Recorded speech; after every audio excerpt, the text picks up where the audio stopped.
What's up, y'all? It's Eve here, and this is my Billboard charts history. What's my name, y'all?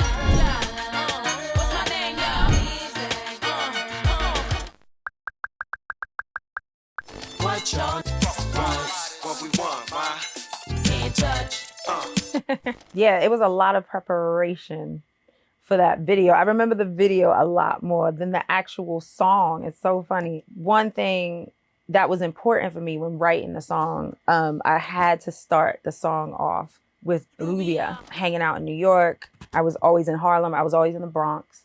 And I had my short blonde hair then. So guys will always be like, Rubia, Rubia, Rubia. And I used to be like, what? They all thought I was Dominican for the longest time. I was like, oh, that means Blondie. That's Blondie. So I was like, I have to start the song off that way because it's like, you know, a Latin track. I had to take salsa lessons as well for the video. And the man was very mean. He was so mean. It was my entry, but also like my first experience with doing a video and how big it all is and the pressure behind it. But it was great. Yeah. Darren Dean was always the one that kind of was like, could see in the future. He was like, I'm telling you, this is the one that's got to be the first single. I didn't really understand it in that way. I kind of was just like, damn, this is a great record. But they knew 100%. He knew, him and Why. They knew. They was like, this is the one. This is a great entry for you. It's different than any other female that's out. So they knew it. Yeah. I'm the one to bear. Why? It's my time, feel me. They want to know. That record, I mean, I love that record. And we kind of took over the Hit Factory like Rough Riders. We were having like writing sessions and there were tons of producers. And Teflon actually was one of the up and coming producers of Rough Riders. And he kept like bringing us beats and it kind of was like, nah, that's not it. Nah, that's not it. But he was like, I'm going to get you a single. And he came with this and we was like, that's it. This is the single. And we knew. This one was one that I feel like actually we all kind of were like, this is out of here. This is a great single. People are going to love this. That song takes me right back to Miami. You know, I'm on tour now and it's the song I opened the show with. I used to do it at the end. And then we decided to put it at the beginning because I was like, it's the perfect opener. Everybody knows it. It's a big record for me. Like, it's a fun record. It sets the tone. And it's a celebratory record. It's a very, like, to me now, it's a very celebratory record. I love it. Yeah.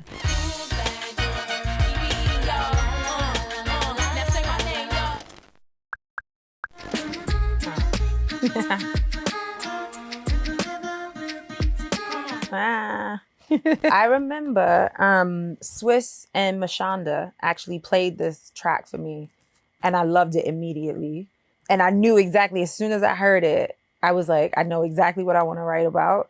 And the little girl in the beginning, I got a boyfriend now. Come on. is the daughter of my then A&R Ice Pick, who is no longer with us. May he rest. And she was obviously a baby then. So yeah, I really do remember that. I remember being in the studio and writing it. And as soon as I heard it, I loved it. Like, as soon as I heard it, I was like, yeah, this is great. This is great. But again, it's one of those tracks that, did we know it was going to do anything? I didn't. I kind of was just like, this is a dope record, you know? Yeah.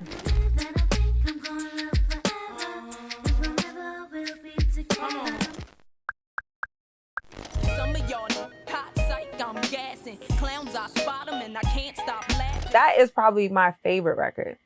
It's my favorite record to perform for sure. And I remember that whole thing. You know, obviously Dre did the beat. Scott Storch on keys, who I've known Scott Storch since I was 14 in Philly. And then of course, Gwen Stefani. She was the only person that I wanted on this record. I did not want anyone else. I felt like it had to be her because I could hear her voice on it.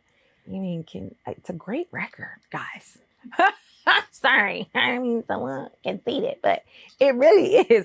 It just has all the right elements from top to bottom. And that has a lot to do with the way that Dre produces. I mean, it's why Dre is Dre. Because as I was writing, it's not so much that he jumps in to say, write this or that. It's how you say certain things, how you deliver certain things. And that actually, it makes a difference.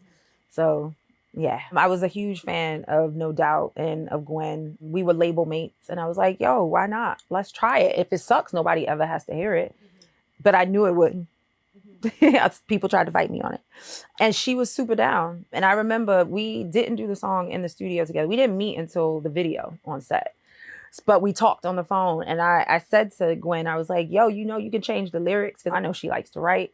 And she was like, nah, I think it's perfect. She's like, I don't want to touch him. And I was like, oh, that's really nice. Yeah. I was like, that's dope. Yeah, she was like, nah, I'm not going to touch it. I love what you wrote. I'm just going to sing it. And it's perfect. Don't fight that good in your ear. Now let me blow your mind. He's a hot boy, Missy, sing it out and I'm gonna spit it. I mean, Rough Riders screaming loud, daddy, is you with it? I love that record still. It is just like the beat, the everything, the energy, everything. I was so honored to be asked to be on that remix. Like this was my first, you know, I was new. I was baby new in the industry. So to be asked to be on a record with Nas, Missy, Elliott, oh my God. And it was a Hype Williams video. Like this was like, oh, I've arrived. I think I wrote that verse in like 2.5 seconds because I was so excited. Like I was like, it's gotta be, the hottest verse ever.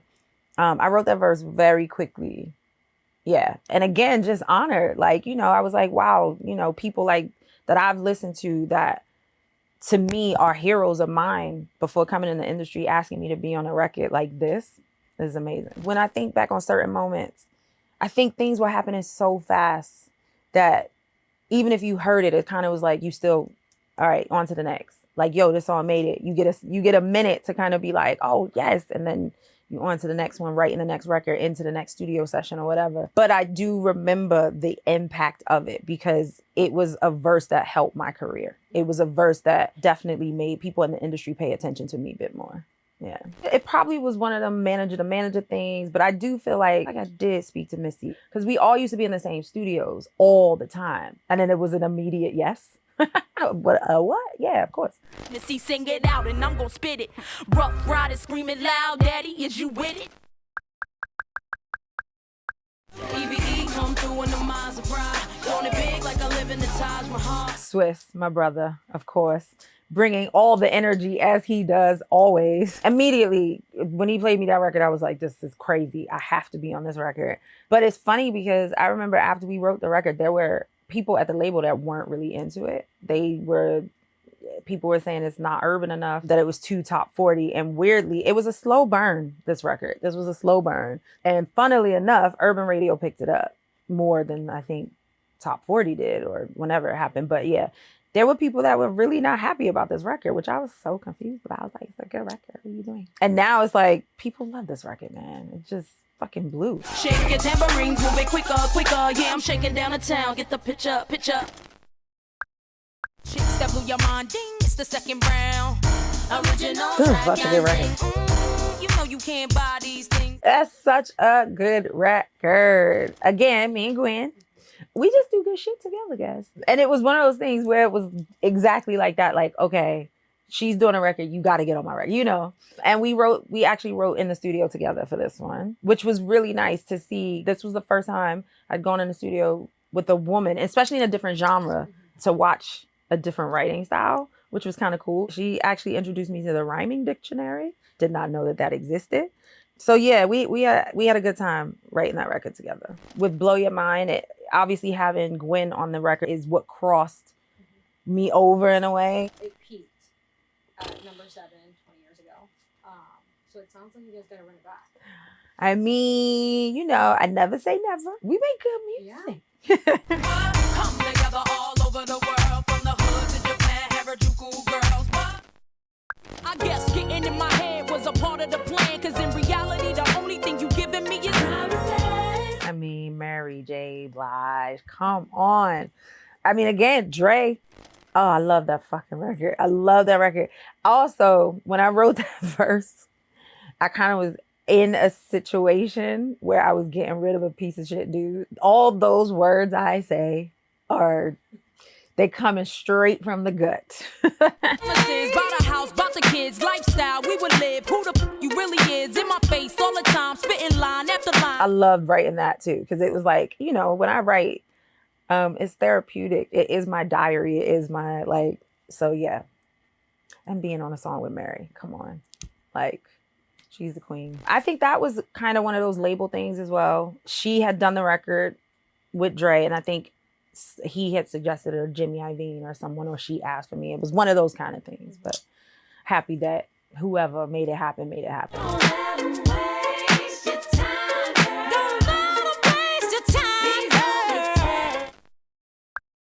Hear these words on my mouth now. Tell you how it's going down. Kelly EVE, we coming through and got 'em bowing down. Kelly Rowland. God, I've been really lucky, man. I've been really lucky in my career being able to the songs, the collaborations that I've done with some incredible artists. Kelly's amazing, and this track was just one of them shit talking. We hear like ladies, what's up, like liberation records, like, you know, it's just one of them like, yeah, we don't need men. We're just here doing it for ourselves. Pay attention. Yeah, it's a great record. We do it big, how we live. Kelly told you so.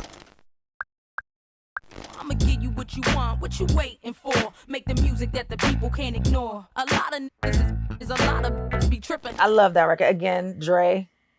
And I'm laughing because I got so mad at Dre with this record. He made me say, and I've said this a long time ago, the word block. Learned it from off the block. He made me say it 16 times because he needed to hear it a certain way. And I couldn't hear it. And then when I did it, like he said it changed. It changed like the cadence, my cadence. And it made it different. And I was like, oh, okay. But I had fun writing this record. I loved writing this record. To me, this is my Philly record. It's a very Philly record. Dre kind of, when we did work together, he would come in, kind of play the beat and just leave me to my own devices and come in and out. So it was just me really in there bopping, like. And then when we went into record it is when that's where he comes in. Like, I did a lot of ad libs, but real different than I've ever done them before. Almost like harmonies in certain places. So the recording was grueling. Have it, bet I'm gonna grab it. Ain't nothing better than the satisfaction.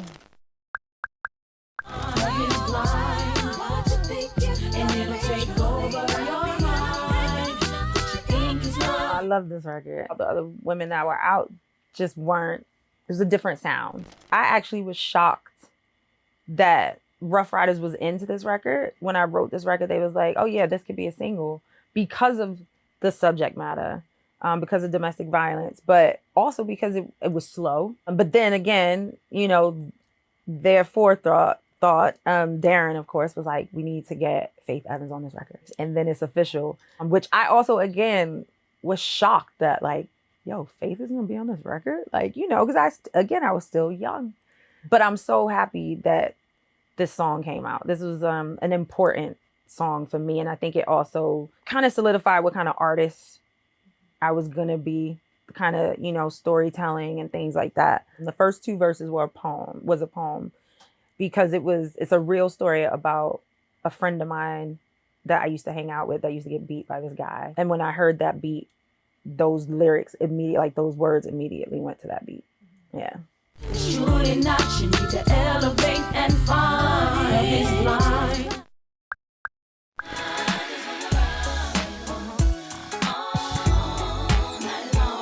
Love it. Love it. And Alicia's voice is so perfect. So like it's Alicia.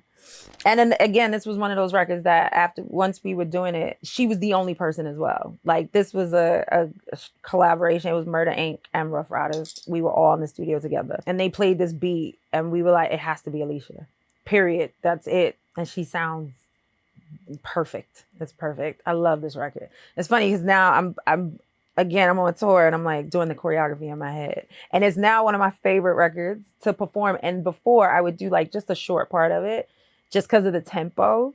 And now it's like one of my favorite records to perform. Baby, let me